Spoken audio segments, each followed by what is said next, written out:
What's up everyone, my name is Rohan Saxena, and in today's video I'll be talking about Lagrange interpolation, which was a numerical method we learned in this class. In today's video I'll explain what it is, how it works, and how it's used in science and engineering to estimate and analyze real-world data.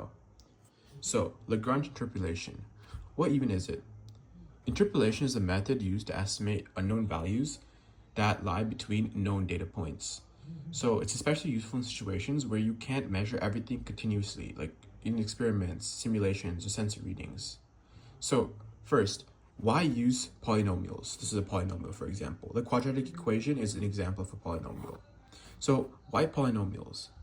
So we use polynomials because they're easy to compute with, right? We have the power rule. We can easily differentiate and integrate them.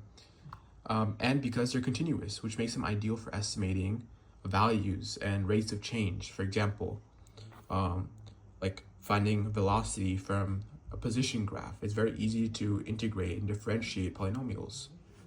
So what is Lagrange interpolation in a bit more detail? So Lagrange interpolation essentially creates a polynomial that goes through a set of known points.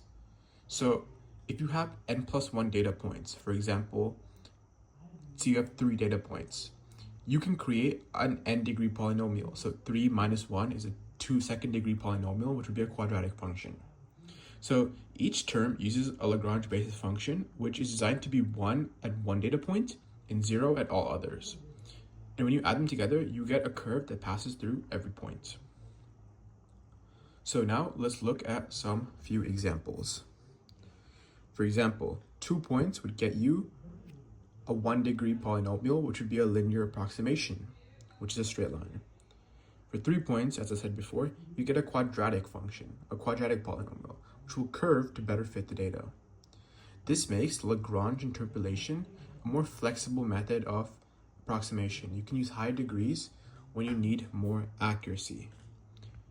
This is a general rule of thumb: higher degrees equal more accuracy. However, it is to be noted that at some degrees it can cause some wobbling if the function gets too high of a degree.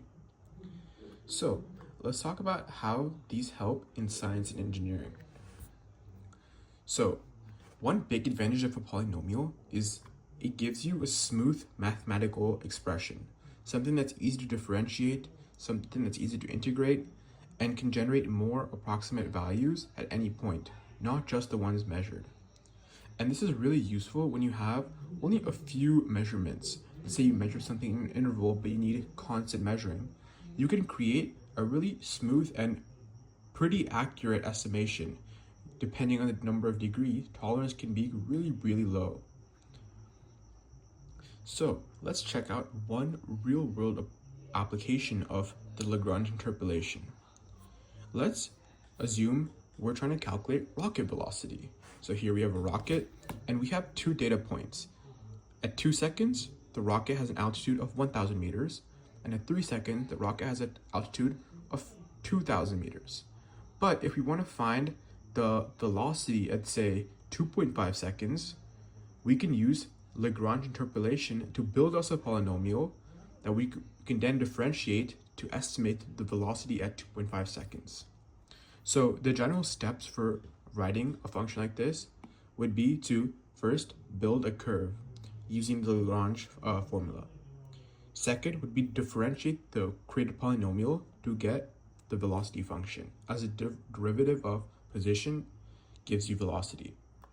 And then we can simply plug in 2.5 in the velocity function and calculate our velocity speed at 2.5 seconds for the rocket.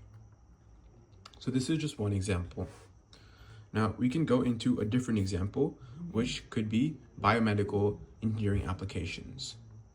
So in some biomedical devices, like heart monitors and wearables, they have limited battery and thus cannot collect data at constant intervals. So they do it at specific discrete intervals.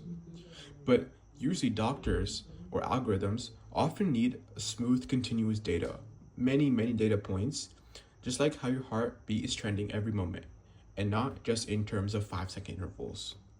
So by using Lagrange interpolation to censor the data, we can smooth it out, fill in the missing values, and even estimate changes over time, like how quickly your heart rate will be increasing. It basically turns raw data into a more useful and applicable form.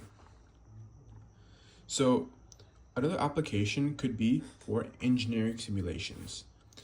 In mechanical and civil engineering, Lagrange interpolation is often used when working with simulation data. For example, in simulations with heat flow, pressure, or stress, data is usually computed at a grid of points. But often engineers want to know values between these points, and Lagrange interpolation lets them calculate these values quickly with high accuracy using the smooth polynomial function. A recent more development is how it can help with ML model training. So as AI and machine learning has grown better, the need for more sophisticated, annotated, and consistent data the demand for that has always increased.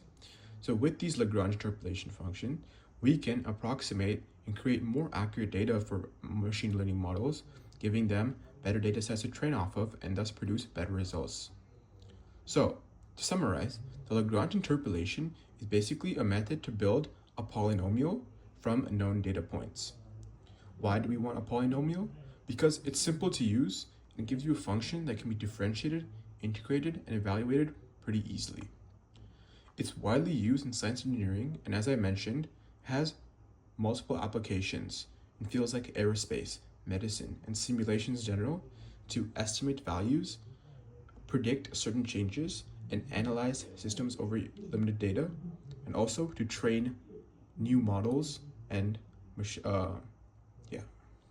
So thanks so much for watching, and I hope this video gave you a bit more clear understanding of Lagrange interpolation and how we learned it in the course. Thank you.